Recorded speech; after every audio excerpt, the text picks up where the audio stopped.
Every leader gets thrown curveballs, but what separates the best is how they swing. Curveballs are continuous and constant. They knock you off balance, but you choose the swing. A curveball can be a serious customer that's 20% of your revenue sending in a termination notice. A curveball can be losing a key employee. A curveball can be being diagnosed with cancer, which has happened 10 times in my family. These are curveballs. Joelle Kaufman, B2B SaaS executive and generational cancer survivor, reveals the method that helped her lead billion-dollar companies and herself through the toughest moments of life. You cannot choose the pitch, but you always choose the swing. You might not crush the curveball, but you should always learn something. What if your greatest challenge could become your greatest advantage? So how do you lead a tech team through adversity and emerge stronger? Joelle Kaufman is a 25-year B2B SaaS executive, and she has the answer. Today, she shares her Curveball Method for transforming challenges into opportunities. So welcome to the show.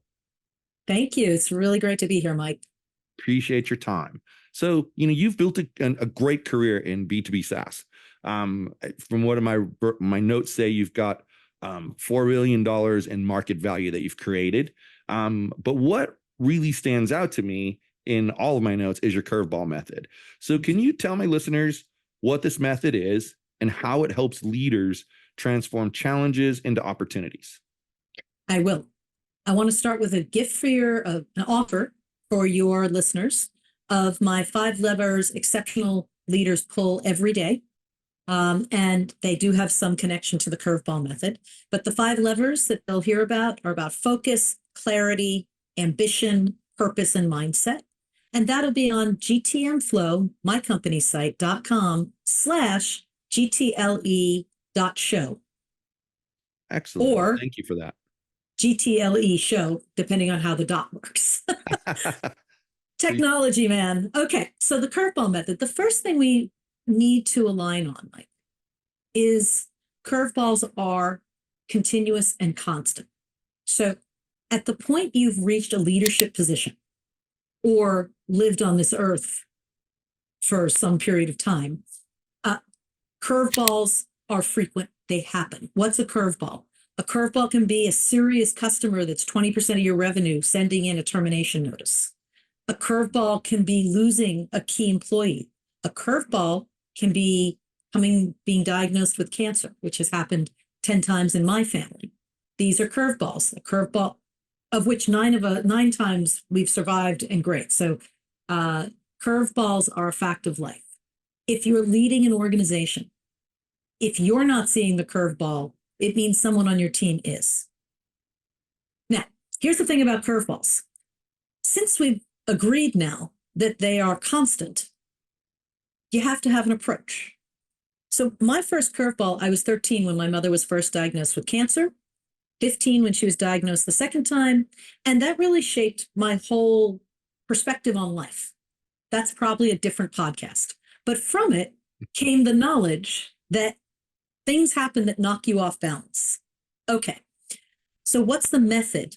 Well, if you play baseball players think about their approach. An approach is, what do you do? What's your routine in your own mind before you step up to the plate so that you are prepared and loose but excited and focused for whatever pitch comes? Because, Mike, in baseball and in tech, you cannot choose the pitch, but you always choose the swing.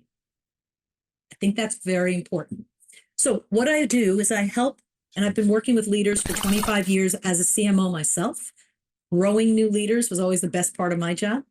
And now I do it through GTM Flow to have an approach, a curveball approach. Here are the 5 elements. 1, before you start, remind yourself what's really important. What is the most important thing for the company or for your family, depending on the type of curveball. I'm going to use corporate for the rest of this because it applies, but it gets noisy. So what's important? And is everybody clear on that's what's important? Number 2, what are your strengths?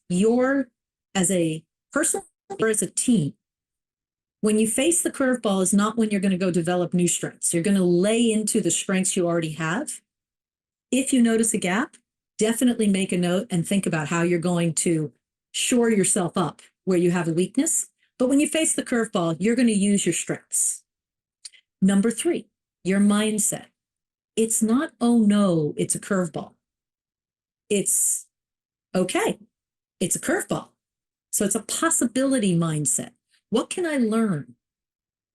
What can we stretch and try and do here? And all of that's really important because you might not crush the curveball, but you should always learn something from it.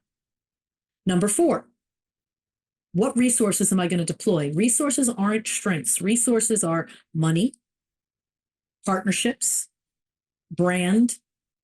What is going to help me with this curveball? So now you've got the 4. And underneath all of it is when you see a curveball, you have to lead, which means you have to communicate clearly, you have to collaborate effectively, and you have to commit to your approach. So here you are, you're focused, you got your strengths, your mindset's in a good place, you know your resources, you've led, you've brought the team together, you swing. Good news. 1, the curveball's moving slower than it appears, so you have time to do what I just said. And 2, you usually get multiple swings. So if you swing, metaphorically, and you're like, that didn't work how I liked. Well, adjust your approach and swing again. And don't see it as a zero-sum game. Your purpose is to continuously learn and get better and better and better at swinging. That's the curveball method. I think the baseball analogy is amazing. I mean, because it's true. Like I was sitting here thinking as you were saying, like I used to play baseball when I was younger all through high school, and you kind of set up for certain pitches and you're looking for certain things, and it's your choice how you swing at that pitch. So that's actually such a perfect analogy. But one of the key traits that they talk about for leadership is resilience, especially in tech. How do you teach tech executives to foster resilience within themselves and their team when they're navigating adversity? So when they have a curveball. So we have to recognize there's 2 parts of our brain. Okay, we have our parasympathetic limbic system and we have our frontal lobes. Your frontal lobes are why you're human and not a reptile. But the thing that happens when you see a curveball, when you're under stress, when you're scared, is the first thing that comes up is your parasympathetic system. And that was good because evolutionarily it protected you from bears. There's a bear, I should run. There's a fire, I should run. It's not great in less life-threatening situations. So the first thing I do with resilience is I help leaders recognize your first reaction is just a reaction. Let it flow. Talk to it. Have a routine, have an approach. Okay, I got a cancellation notice from a customer that takes up 20% of our revenue. That is going to cause you to feel alarm and fear. Let it flow through. If you need to vent it, write it down. Write down what you're feeling. That which you suppress persists, right? That which you repress persists.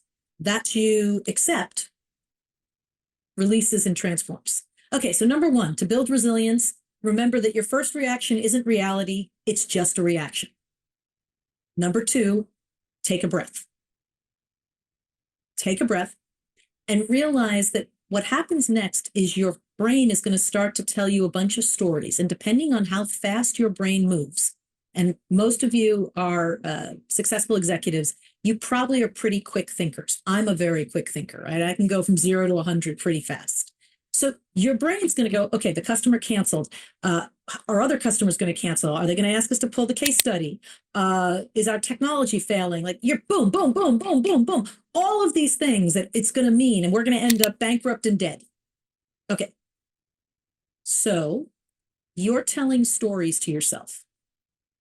Again, resilience comes from saying, I don't know any of those things. All I actually know is this customer has sent in a cancellation notice. So I tell them, Take 5. Create 5 questions. What are you curious about? Having gotten this notice. Simple questions. Did we know that they were having trouble? When are they up for renewal? Is this a negotiating tactic? Is my champion still working there? Can I see something in their usage that tells me like why they might not be satisfied? And maybe I need to know something about what's going on in their business, right? But those 5 questions, I can't choose what to do if I didn't find out some information about those 5 questions. So my knee jerk, I got to get on the phone. I got to do a diving save. Hold up. Let's get some information so that we can focus. What's important? Is this customer? Yes, it's 20% of our revenues. That is going to be a major hit. Are they using our product in the strategic direction we're going? Are they our ideal customer profile?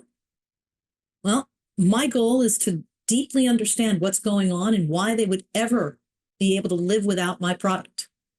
And I need to know that even if I'm going to lose this customer. So the focus here is how do I solve this problem, potentially save the customer, but learn as much as I can. And then we go through your strengths, your mindset, your resources, and your communication. But resilience actually comes from slowing things down, recognizing the stories you tell, and unfortunately, making some mistakes. Because what real resilience is knowing I can recover from the mistakes. Because if you don't believe you can recover from the mistakes, every mistake, every decision feels terrifying. So I'm not saying to be cavalier. You should be thoughtful. You should do the take 5. And then you're going to make a call and run a play. And it might work and it might not. And if it doesn't, take a breath, take 5, do it again. That's resilience. I think that's good advice. Too many people don't take 5. That's really, they just try to jump right in. Especially, I hate to say it this way, but especially men, we're kind of wired to just like, problem, let's solve it. And I love when I used to love when I would lead my team meetings and we'd have a particular issue with the software and, everybody's got their idea about how to solve it. And you'd say, why do you think that would work? I don't know. Nobody really knows because they didn't bother to think about it, So I noticed you wrote a book called Crushing the Cancer Curveball. And in there, you talk about your personal challenges and about how cancer shaped your professional mindset, right? How did your resilience during that time influence your leadership approach? So my personal journey with cancer was in 2023. So I was a fairly well-established leader. So if you don't mind, I'd like to actually turn the question inside out and say, how did my leadership approach change my cancer journey? Works for me. Okay. So, all right, focus. What's important? What's important is getting the best care I can and minimizing the disruption to my life that this disease is going to cause. So that was very clear on number 1, important. And number 2 important was because I knew how this plays out, having seen this before, I knew I was going to need help to do that thing. So my strengths were my community, my ability to advocate, my understanding of the process and what comes next and how things usually unfold. Another strength I had, and this goes into mindset, was my mother's a 40-year survivor. My sister's a 20-year survivor. I'm surrounded by people who have faced cancer, survived and thrived. So even the day, and by the way, Mike, I was diagnosed the day before I was supposed to have a prophylactic bilateral mastectomy. So it was truly really? One day? Really? But I never thought I was going to die because my whole narrative is people who live. And that's very powerful because cancer is a process and life is terminal.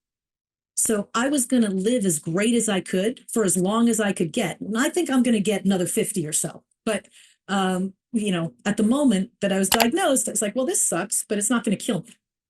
And then my resources were my network, were my knowledge, my doctors. They were great. And then I came to leadership.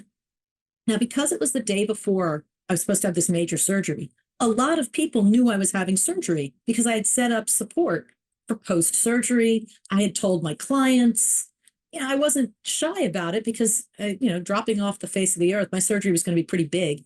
I could have been out of pocket for 6 weeks. I didn't want to just disappear. Now, I wasn't having the surgery. I wasn't going to be out of pocket. But I had to communicate the same day before I had a whole lot of information. And so I used my skills of, I'm going to communicate in a certain sequence because there's people who need to know first. My children, my husband, my parents, then my friends. I'm going to ask people to understand my boundaries. For example, I'm not posting this on Facebook. Please don't. I'm not Googling this. I do know a lot and I'm going to have great doctors. So please don't send me Google links. And I really don't want to know about Aunt Matilda's breast cancer journey. Mike, there's 120 varieties of breast cancer. So Aunt Matilda and I might have very different diseases. You know who had the same pathology as me? My mother and my sister. So I actually have great people who are exactly like me. And it turns out my treatment was different than theirs. So I communicated and I started this caring bridge. I communicated, I collaborated. I said, what I really need, everybody, is a great oncologist. I kept asking, I need a great oncologist. Within 48 hours, I was in the office of a great oncologist and breast surgeon at UCSF, who I didn't know existed 2 days prior. And I was very lucky for the speed. The speed wasn't actually necessary because I wasn't like, we have to start tomorrow. I wanted to, but my disease didn't need it. So communicate, collaborate. And then I let myself lean into the community. And what happened, Mike, was I identified there's a rhythm to cancer treatment, just like there's a rhythm to the quarter, there's a rhythm to a product release. And when you get used to the rhythms, they're a little less disruptive. So there's a rhythm. And my rhythm was weekly. And I said, how do I make this rhythm feel better? So I created this concept of happiness tripwires. And I think you can do this in your work, in your family. You don't have to wait for cancer. But the concept, Mike, is that you embed into your routines, into your approach, small moments, small activities that automatically bring you a smile. So, for example, every Wednesday I had chemotherapy. It's slow, it's long, it's whatever. You have labs, you wait an hour. And I asked one of my college-age sons, who really was upset, he's my baseball player, he couldn't come home for the entire treatment because he's playing baseball. And I said, he's like, I feel terrible. I want to be home. I said, well, I need you to go play baseball. And so what I'd like you to do is I'd like you to write me a letter every Wednesday, and I'll open it when I get through my labs and I'm waiting for chemo. And it will be a gift you give me. It will be, if in effect, digital chocolate. And the letter just should be about your life, whatever's on your mind. I would like a letter. My 18-year-old son wrote me a letter every week, and I got it. My 20-year-old son and my 18-year-old called me every day. Who gets that, right? These are young men in college. My daughter, every day, Mom, I love you. So these were little happiness tripwires. I exercised. I made sure to keep my exercise partner and routine. So I kept lifting weights and I kept walking. And when I got winded, I just slowed down. But I thought it was so great. Look how much weight I can still lift. I'm strong, right? I let friends bring me meals and visit with me or drive me to and from chemo because I had a moment to see somebody and just be loved and supported as long as they didn't pity me. And they knew, don't give me pity, just come visit. And the net result of all of these happiness tripwires, Mike, my cancer year was one of the happiest years of my life. And I'll tell you, for my book, I interviewed about 25 other people who've been through cancer. Now, my population opted in to be interviewed and survived, although some of them are stage 4. Every one of them said I would never choose cancer. But wow, it brought into clear focus what's important in my life and what I want. And what a gift that was. So I'm very thankful for that gift. And my labs at the end of my chemo, this fabulous oncologist looked at them, Dr. Jo Chen, and she said to me, she's like, I would look at your labs and never think you had been through 12 weeks of chemotherapy. And I'm telling you, it's the happiness tripwires. Now, I agree. I first of all, that's a beautiful story. And I have to agree with you. I think that, like, first of all, you talked about setting boundaries, and that's actually a big part of my coaching program. You know, I teach people to work less hours, and they tell me it's impossible, but it's because they don't set boundaries a lot of the times. It's a good chunk of it. But like my oldest, she lives in Australia, and she's pregnant with her second, and he's due in about 2 weeks, actually. Yeah, 2 weeks. And people were some people that I know were making fun of her because she posted online for her friends that, you know, the baby's due in 2 weeks. No visitors before this date. Make sure that, you know, this vaccine is up to date. If you're sick, please don't come and visit. Like, she just had 10 points that she wanted taken care of. Why would she tell people what to do? It's her baby. You know, like, she gets to set the boundaries around how people are around her baby. And I was actually quite proud of her for doing that, because it's a mindset thing, and you have to be willing to accept the negative comments from people, because, you know, it's not their boundaries, it's your boundaries. And that all too often, when people set boundaries, if someone ridicules those boundaries or tells them it's ridiculous, they start to rethink what they did and maybe back away when they really shouldn't. There's a reason you set the boundary the way you did. But I also think that one of the greatest things you did there was, like, your son that couldn't necessarily be right there for you, you gave him a way to express his feelings, which I'm sure was heartwarming for you, but it also helped him. And I think that's a valuable lesson for people to learn, because, I mean, if you think about it, for the family, it's a super scary experience to go through. My children's grandma on their mom's side was just diagnosed with stage 4 cancer. So they're going through that right now, and, like, trying to help them navigate that has been interesting, especially because grandma lives in Singapore, and so it's such a good distance. You know, they thankfully just went last June. Yeah, this past June. They were just in Singapore over the summer. So thankfully, worked out that way. But I think that mindset is something that too many people, they think of it as like this woo-woo, and that, everyone talks about mindset, but really, your brain is a pretty powerful thing, and it can make you overcome so many difficult situations if you handle it correctly, and if you listen to what you're hearing yourself say, and you let that inner voice talk to you. You get through things that you wouldn't necessarily get through in a much easier fashion. I mean, my own mom, when I was 15, we were told, she was not diagnosed with emphysema, and we were told she had 6 months to live. She ended up living for 12 more years. That's awesome. It's why, like, when people tell me, oh, so-and-so was told they have, 5 months to live, I'm like, I don't know, I don't know if I believe that. But it was awesome, but it also, her mindset changed during those 12 years. She lived life very differently than she had before. And it's interesting that you say that, because, when you're saying, like, life in itself ends in death, right? I mean, it's what everybody who's born also dies. It's a perfect statistic.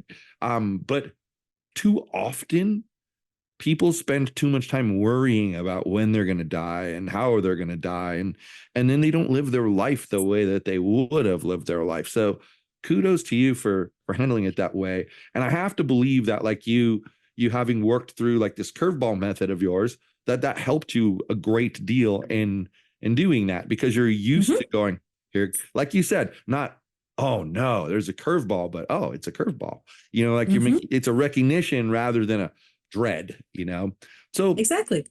this can I kind of, respond? yeah, go right ahead. Go right ahead. I'm Well, sorry. first off, I love your boundaries, and I want to offer your listeners a point on boundaries. Cool. There are people who will respond to your boundaries with a snicker or a comment, but the vast majority of people are going to say thank you. So a boundary I set when I had my first kid, we believed in daycare, and the daycare had operating hours, 7 a.m. to 6 p.m. And so I said to at this point, I think the first time I was a director, but I moved into VP and C-suite while I had my children. I said, look, I got to leave at 5:30 and my kid goes to bed at 7:30. So from 5:30 to 7:30, I'm not available. I'm his. And like, I said, work will always get done. I just am not going to take meetings or calls from 5:30 to 7:30 during the week. And, good to know. Thanks. And it wasn't a problem. I wasn't knocked down. Now, you still have to deliver on your work, right? Your boundaries aren't an excuse to slack off. Your boundaries are why you have the energy to do what you need to do, because you are saying, this is when. And I have a client, who was telling me about how he was working 12-hour days, 6 days a week, and he just needed to quit. And I said, I'm not going to use his name. I said to him, tell me what's going on.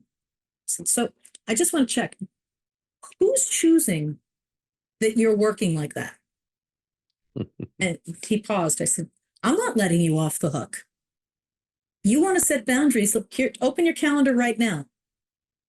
Leave office, ride bike. I want you to choose the things that you're going to do, and I want it on your calendar so other people can see it. And now you've given other people some structure so they can work within your boundaries. So don't be afraid of boundaries. Don't be afraid of, the few people who may snicker. They're just envious that they don't set boundaries as well as you do. And I think that the other part on how you live, none of us know when the end date is. Mm-hmm. None of us. There are tragedies all the time that bring it up way sooner than anyone would hope. So make each one great. Give a happiness tripwire to somebody else. Your children's grandmother who's in Singapore, a simple text or a little picture of your the great grandchild or whatever it is that just says, I was thinking of you and I just wanted to send you some love. That's it. You don't have to do a whole lot. You have to be present and you have to give love. I totally agree with you on that. My wife has a friend back in Canada who has gone through a lot of different tragedies, and the way she helps her through it is she just sets up, they have a weekly Zoom call on Thursdays, and she's very flexible about canceling it, moving it, doing whatever she wants, but it's there because she wants to be available for her. But also on top of that, she'll send her, the woman's really into crafts and stuff like that. And so she'll send her little articles or little, craft pictures that she's found. Just text it to her just to let her know she's thinking about her, and it's brought them closer together as friends. But it's also seems to help her friend get through some of these things. I think that's really good advice that you give there. I mean, as far as like the calendar goes, I always use my calendar. I combine my personal and my business calendar, because when people are trying to book a meeting with me and I have, say, a soccer game to go to for my son, they're not going to be able to book that meeting. But if I don't put it in my calendar, they could. And, you have to have that handled. So what's the strangest or most unexpected curveball you've ever seen a company face? So I was with a company, and I walked into the office. It's one of the open office formats. And it's usually buzzing because there's a lot of people. And there were a lot of people, but it was deathly silent. And I walked in and, I'm somewhat of an early riser, but it's 8:30 and it should have been more buzzy. It's like, okay, guys, somebody, like, what's going on? I thought there'd been a tragedy. And they said, we think Google made a change and tanked our entire $40 million business. I said, wow. Okay, that's a big curveball.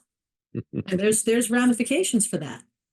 And I said, where are the two co-founders? They said, oh, they're in the back room.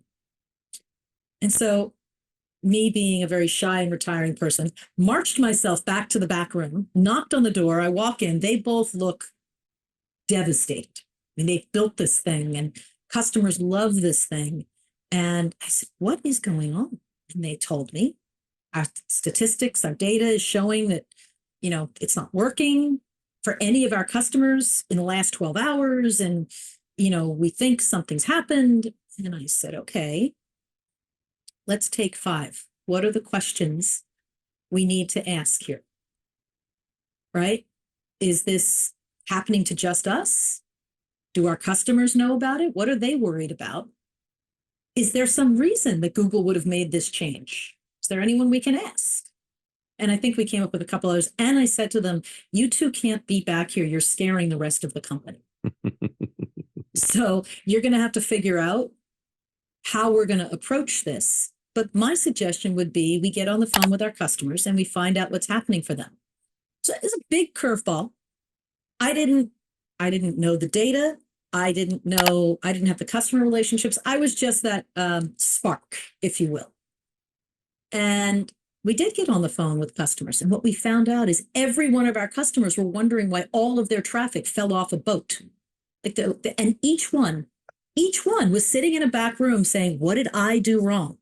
My career as an e-commerce leader is about to die because I've killed XYZ brand. And when we called, they said, wait, it's not just me? We said, no. They said, oh my God, thank you, because now it's not my career. Something's happened. And they thanked us. It's not just me. And then we were talking, they said, it's not just the traffic we're part of. So it's not just us.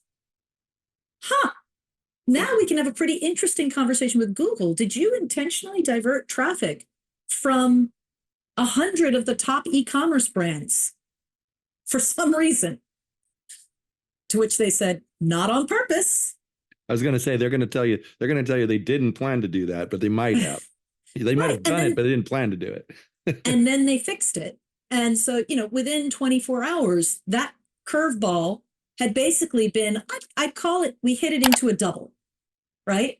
It showed a level of vulnerability that was very dangerous for our company. And so what happened next, to the CEO's credit, he started thinking hard about where do I want to take this company so that that vulnerability doesn't ever kill us. And ultimately, he diversified, serving our customers in lots of different ways. He forced the company to reduce so that we could have more control over our destiny, which was a very hard thing to do. But that company is now a $2 billion unicorn. And it's because of the curveball. It's kind of interesting to me when you talk about the curveball and like when you made the comment, you guys can't be back here because you're scaring everybody. I worked for a CEO who had zero understanding of technology, but he was a real go-getter. Like, it was one of those people that he was going to climb over, under the mountain, through the mountain. He was going to get to the other side. And we had, I'll never forget, it was AT&T internet that we had. And they went down. And so I called them and I said, hey, I've got no internet. What the heck's going on? And they said, well, we were working outside of your place and someone cut one of the lines. And it's going to take exactly 2 hours to be fixed. I said, okay. Switched us over to our backup internet, which was tremendously slower than the main one. And then my CEO comes into the office and he's like, well, what's going on? And I tell him, and he's like, why are you so calm? And I said, because AT&T has never let me down before. When they say it's going to be 2 hours, it's 2 hours. So I'm sitting here, I took my swing, right? Like I was like, okay, you guys tell me 2 hours, I'm going to wait. Then he's like, I don't understand why you're not upset. I don't understand why you're not nervous. And I said, didn't say I wasn't upset or nervous, just said that they've never let me down. And so then I finally looked at him, and his name was Mike as well. I said, Mike, do you want me to be running around outside in the call center like a chicken with my head cut off so that they all think that the sky's falling and they're all panicked? Or would you rather I present as a calm person and telling them that in 2 hours, the other internet will be back up and things will be faster? Oh, good point. That's a good point. You know, and it's like, people don't think of that, that how everyone's looking at the leader Mm-hmm. who's responsible for fixing that problem to see how are they reacting, because if they're Mm-hmm. reacting negatively, maybe I have to react negatively. So I think that's a really interesting concept that I think I've actually been doing without even really thinking about it. Probably just because it's my personality. I tend to, like, when I face a problem, I think about it for a while and look at it from different, I'm a chess player, so I look at it from all the different Mm-hmm. angles, and then I come up with possible solutions. I'm not one who will just panic immediately. Something, and we had a problem yesterday where our home office network couldn't access any of our servers. And it turned out that the firewall on the main server was continually blocking our IP address. Well, instead of panicking, I'm just like, well, we have two options here. If we really need the internet, we're going to have to go to a coffee shop. But, for now, I'm getting in touch with the server people. Well, they fixed it for me. It took a few hours, but they fixed it for me. But my wife kept saying, I don't understand why this doesn't upset you. I said, well, on the inside, it bothers me. I'm not getting certain things done that it could get done. But what can I do about it? It's a curveball. You That's right. get them and you just roll with it. There's really not a lot that you can do about that. Well, you can afterwards Yes, you can fix what watch happened. film. You can watch film, Right. right? Which is like, okay, we've handled the curveball. And that's what Raj did so well, is like, okay, we handled it. It's good. As a leader, you have to hear the song in your head, somebody's watching me, because that's what it means to be a leader. Somebody's always watching you, and they're going to mirror your emotional state. So usually when I bring someone into their first leadership role, or I coach someone who's in their first executive role, I say, look, you're actually not allowed to show everything you feel. You're going to feel all the feels, and we can talk about that, but you can't show it. What you show has to be on purpose, because your emotions are communicating the magnitude of the crisis or your commitment to the future or what have you. Be authentic. You can say, like you did, of course I'm upset about this. I did not want the internet to be cut in half. That is not a good outcome. And I'm going to look at how that happened so that it does not happen again. But right now, we have a solution. It's interim. We know how long it is, and we're okay. All right. That sounds good. Right? So that's really important. Emotionally regulating yourself. First off, it's going to make you a happier person. The highs can't be too high, the lows can't be too low. You just have to kind of say, okay, my feelings are back in that limbic system of my brain. They're reactions, they're chemical. Okay, have them, but don't let them drive the bus, because when they drive the bus, you're basically giving the keys to a 9-year-old. That's probably a bad idea. Yeah. Yeah, like I've said to many people, it's not enough to have the right people on the bus. You have to put them in the right seat. And if the bus driver's sitting in the back and the 9-year-old is in the driver's seat, you have a problem on your hands. Mm-hmm. You definitely do. By the way, if people are looking for resources or tips on how to handle cancer, JoelleKaufman.com is the website for my book.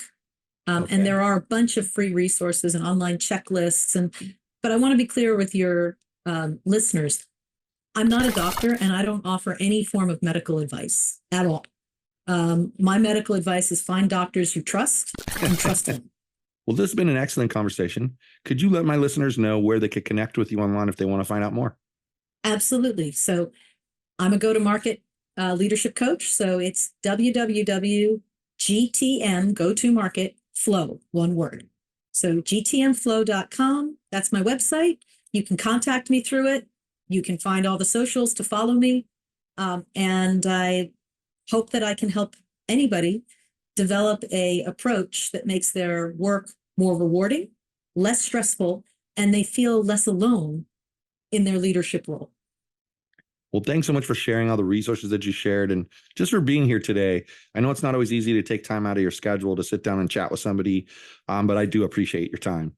Thank you. It's been great, Mike. Well, thanks everybody for being here for another episode of Gaining the Technology Leadership Edge. We have new episodes every Wednesday at 8 a.m. Pacific time, released on YouTube and LinkedIn. Hope to see you back here next week for another engaging conversation about technology leadership.